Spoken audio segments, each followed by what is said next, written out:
Hi everyone, this is Marty with Pezadoodle Designs, and I'm here for lesson number 2 on Imagine this Fridays with your Cricut Imagine. But anyway, today we're going to have a quick lesson on how to coordinate the rest of your card with your image by using just your Imagine and white sheets of paper other than your card base.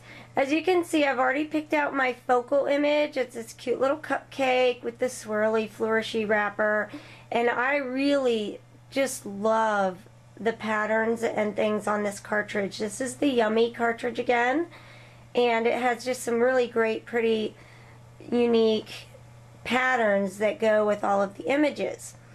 So I want to make use of those patterns further. They're already going to be in my cupcake. I've set it at layers so that I'll be able to get the dimension and stuff that I like, that I'm used to with my regular Cricut. And now I want to print out some pattern papers to go with it. However, I'm very conscious of not wanting to use up my ink cartridges because I don't want to buy more ink cartridges. So I am not going to print out an entire page of pattern paper to just cut out enough pieces for a card. So I'm going to show you how to go about doing that. We're going to hit this. This will show how my pieces are laid out here.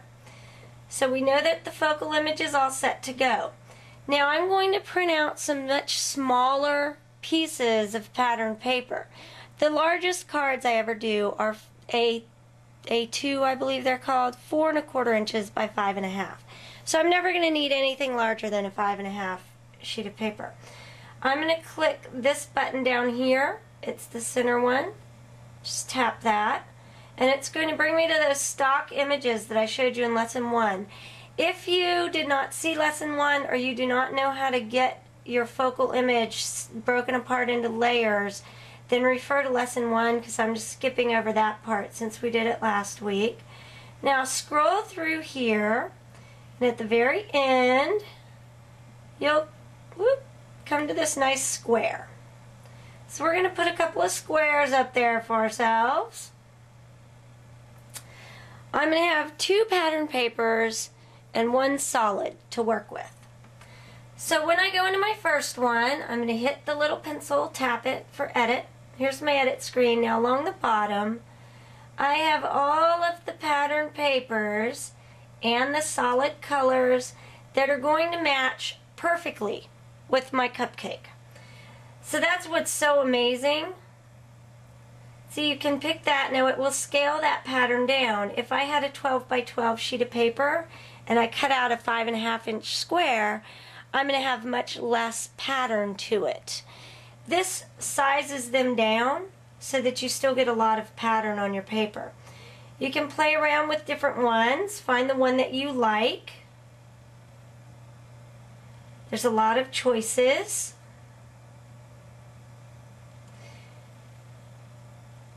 I'm going to go with something stripy, so I'll pick that one for my first one. Now I'm going to do my size here. I want to go up to 5 1/2. Hit apply. Now I'm going to do my next one. Tap my pencil.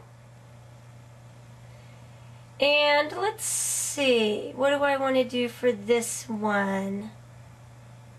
Might want to do something a little bolder.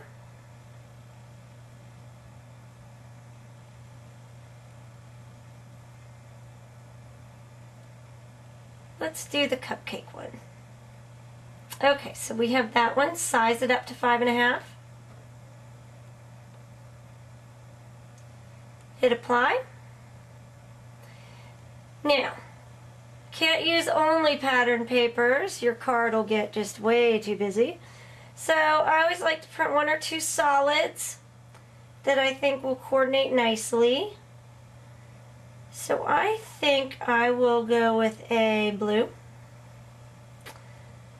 Now I know for a fact, because this is all on one cartridge, that that blue will match any blue I have in my focal image.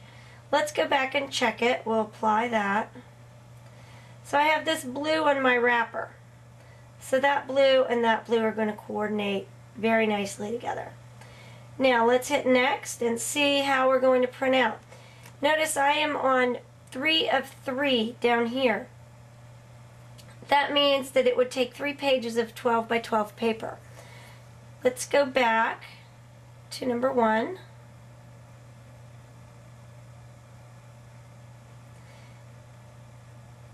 Now I also use 8.5 by 11.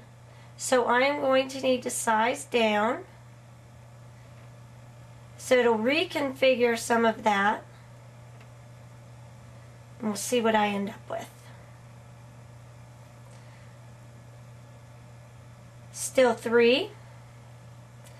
Now, in the interest of saving paper, you might think to yourself, I know that not all of those will need to be 5.5 inches square.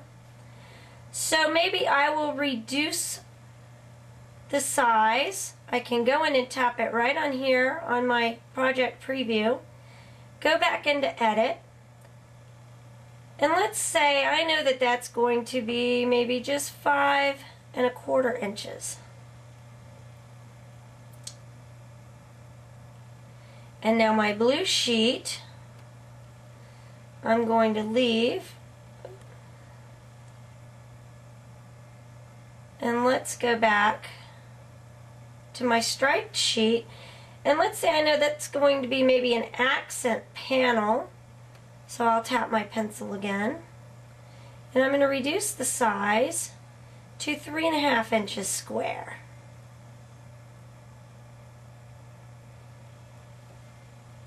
And this just shows you how easy it is, you know, if you change your mind. Now I'm on only 2 sheets of paper.